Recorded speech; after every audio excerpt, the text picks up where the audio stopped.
good afternoon, good evening, depending from what part of the world you're watching me from. This is Okongo_1 talking from these grounds of Nyasese Primary School. Welcome to my YouTube channel. Once again, it has been quite a good time for me to meet you this morning. I have been here for a couple of days so far, and we have been having discussions of various issues that are affecting humanity. But for today, I've seen it good for me to say hi once again and welcome you in a very special way to my channel, and ask that you tell other friends to subscribe, share, and also comment down there so that we can be able to listen from you what's your interest and what's your area of affection. Today, I want to have an opportunity with you from wherever you are so that we can have a little moment so that we share issues that affect us as human beings. First of all, I want to let you know that I'm a teacher working in this institution. As you can see, my cameraman can show you across where I work. This is the institution where I work in Nyasese Primary School. I've been here for quite a couple of months now. I was here a short while ago, that's in January. And other than this institution, I've been working in other more institutions there before with the sole aim of making the youngsters get the requisite knowledge. So from this part of Africa, which is actually towards the periphery of the Kenyan border towards the south part of it, it has been so good. As you can see behind me, it's very sunny, and very sunny though it's just 8 in the morning. Our young people have gone for the pastoral program of instructions, and I've seen it good to have a capture of the place where I work so that you get to know the place where I normally work from. So as a teacher, I want to say that I've had a good experience with the youngsters for the last 20+2 years.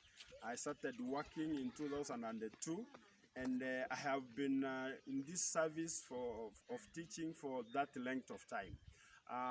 Therefore, I've seen it good today to share with parents the predicaments that your children go through, the difficulties that they experience when they are getting their education. First of all, I want to start with the children who begin school, majorly on the first day. I don't know, parents, whether you've had this experience that I normally see around. Our youngsters, when they come to school, they are very, very young, and they are not aware of the circumstances that await them.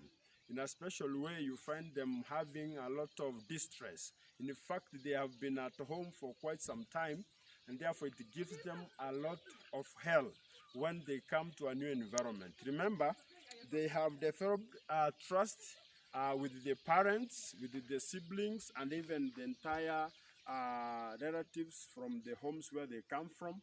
But whenever they come here, they find it difficult to begin on the very first day.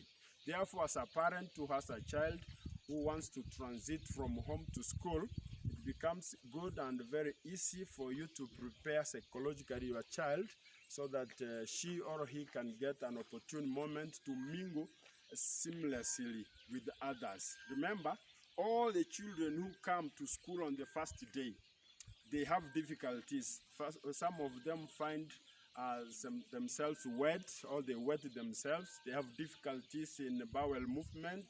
They also have difficulties in associating with the new teacher, because the teacher now is going to assume the role of a parent.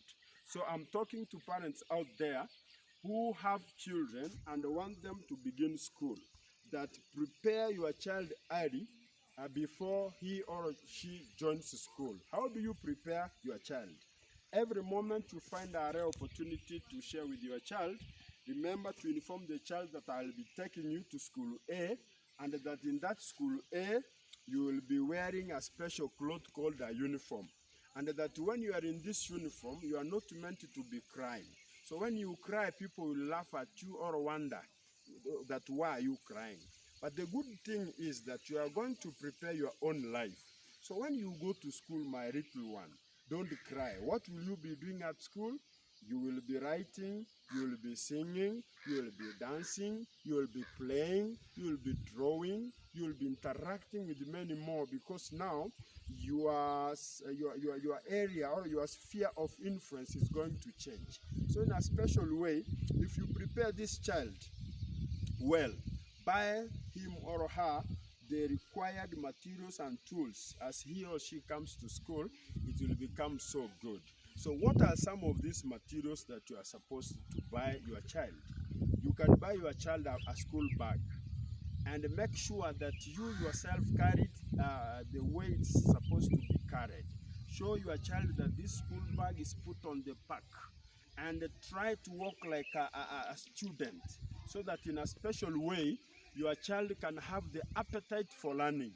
Now, when that appetite is rekindled in a child, the child will start to reminisce on how he's going or she's going to behave well at school.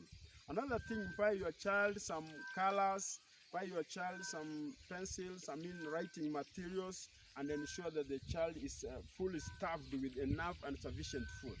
This will sustain that child while at school. So because at home, the child is used to eating, drinking more often than once, remember to put snacks in that bag for your child. Now, on the first day of arrival at school with your child, remember to go with your child to the class after the admission from the office.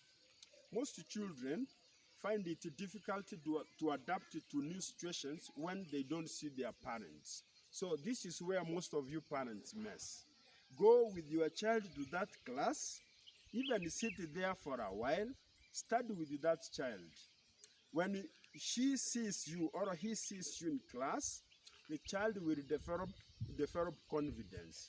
And by that confidence, the child will have a seamless interaction with the teacher, who also will transit to become the new parent. So upon doing that, promise the child that you will be coming to pick that child on the same day. And if you promise that you will come at 2 or at 3 p.m. in the evening, ensure that you are there at 3 p.m. Why? You want to create the hope in that child that always, even if my parents is not available, is going to be available thereafter. So this child will begin learning. And of course, you know that the first day in school, the child does not have what we call controlled writing. Controlled writing is whereby you find a child is scribbling but cannot scribble things which are thought to be numbers or shapes. So, in as much as the child scribbles anything you don't comprehend, just remember to appreciate your child. Tell the child that he or she is doing good, because even Rome was not built on the same day. Therefore, you will have to develop a lot of patience with these children, who sometimes cannot have a concentration span of a very long time. Therefore, as a parent, you must get to know that you are the first teacher to that child. So what are you supposed to do therefore? Ensure that you appreciate your child, and if your child might be having difficulties in learning, ensure that you help the child. Now, how do you help a first learner, the first timer in school, to do the homework? Sometimes you might find she has been given or he has been given letters which needs proper shaping. So help that child to shape the letters. How? You can help the child by putting dots so that you join together with the child. By so doing, the child will see the necessity of doing the requisite job, which is to know how to write. The child might be having a task of molding. Help the child to mold.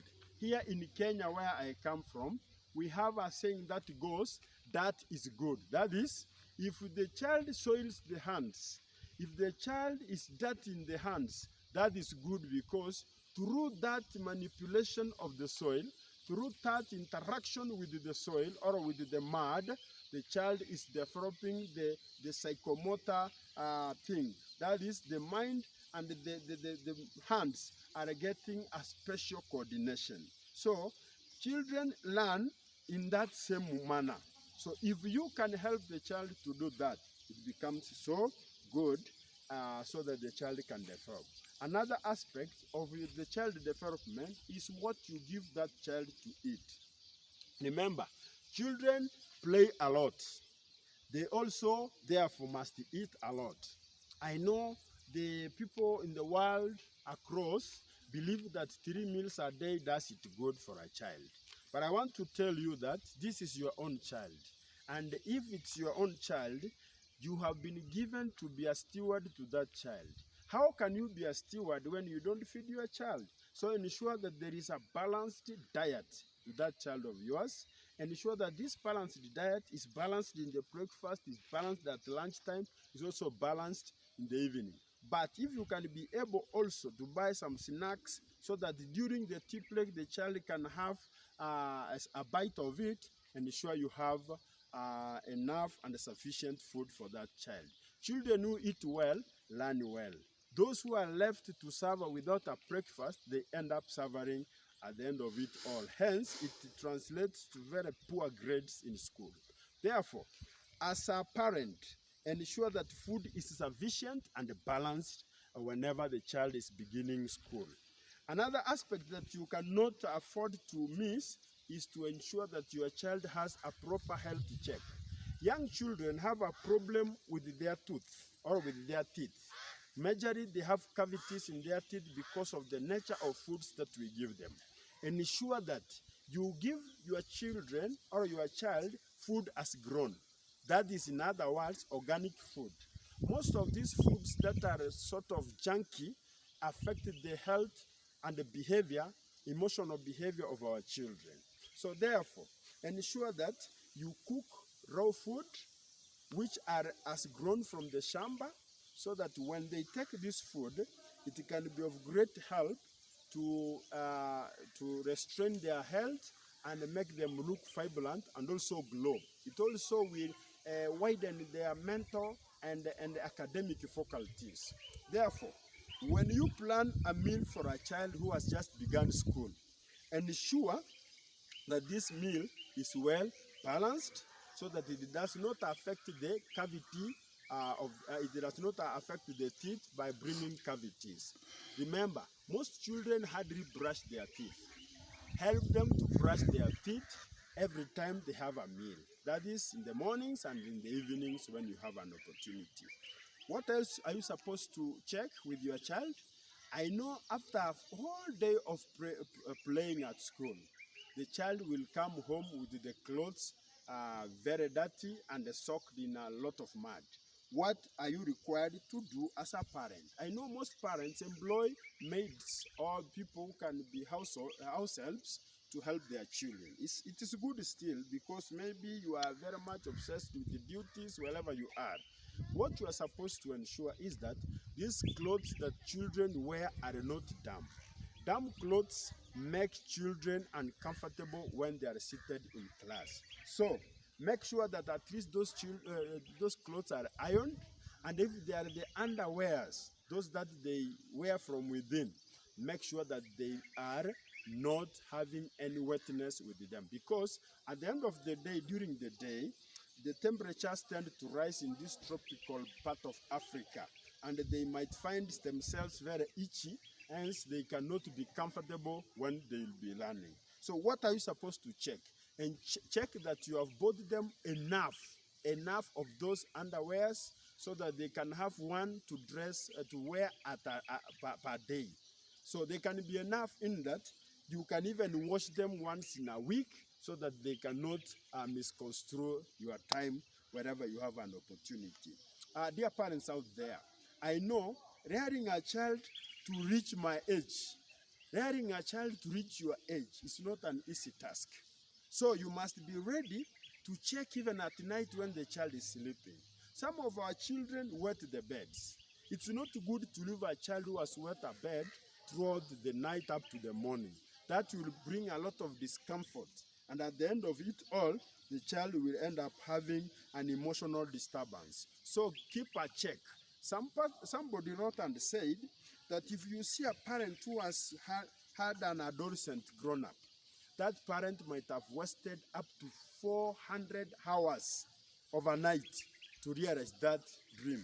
So it's not an easy task that you have a child and therefore you feel that the child will grow just like being left like that to grow. It's not easy. Nothing comes easy. Nothing comes on a silver platter. Therefore, you must work hard. Ensure that that child who is between 2 years and then the 6 years is checked thoroughly throughout the night. Every moment you get an opportunity. By so doing, it will be so good for that child to grow and mature. While at school, go check with the teacher. Not all teachers have the professional conduct. Some of them must be using demeaning words sometimes because the child does not realize the objectives of the teacher. Go talk to the teacher well. The best thing you can do is if you had a tip for that teacher, you show concern. Go to that teacher, sometimes buy even a snack together with the children. Sometimes you can go and engage the teacher on a good positive thought. This will give or bring positive vibes to that teacher who is handling your child. You know, some schools have got children who are so many. So you wonder that because they are good and progressive schools, that children are making it. Some of them go through a lot of difficulties. Some want to even win. Some cry. Some writhe in agony. So the best you can do, go talk to the teacher. That teacher will be able to see your child more often than once. And occasionally, organize to go and meet the teacher as a family. Go with your child on a special weekend. Other than being at school, let that teacher become the family friend. By so doing, the child will have the most amicable time in school, the most wonderful moment in school, the most appointed time that the child will always discern. Sometimes when schools close, children would want to go and meet their teachers. Some want to carry with them tokens because these are the people who have translated their lives to change. Therefore, for you to realize something better from your child, ensure that that child is well taken care of. I don't know where you are, you've heard me right. So let us have a recap of what we have done. Number one, the first day of a child in a school is not an easy day. Accompany your child to school. By accompanying your child to school, ensure that that child is able to be informed of the environment around. Make sure you even walk that child to even the lavatories where he or she will be helping herself when he has a problem with bowel movement. That's one. Two, ensure that you have enough materials required for that child in school. Don't take a child to school with deficits. This will cause a lot of mental disturbance. Ensure that the child has all that is required as a requirement in an institution. Number three, ensure that that child you have taken to school for the first time, you sit with that child in that class for that day, at least for 1 or 2 hours, so that the child can have it well to begin with. This will sound like a thumbs up for that child. Then number four, ensure that you are in contact more often than once with the teacher. When you talk to the teacher, the child will be safe because the teacher's eyes will be open. You are the lens to open the mind of this teacher to your child. So let this teacher see your child through your lens, who is the parent. Don't forget that. And above all, don't forget to pay school fees if you are in a school where school fees is paid, because this is what will sustain your child. Ensure also that your child has a good learning environment. What is at home is also what is at school. Have it well. I salute you all, and I believe it has been a good learning, albeit a short while. Next time we meet, we shall talk on the day-to-day experience of our child in school. Therefore, if you find this information for the first time, remember to subscribe. And once you have subscribed, remember to share with your friends because they might be lacking this. After you have shared, let us have a comment down there on our question. we will be able to tackle it immediately I find it. Thank you and have it good together with you. Thank you.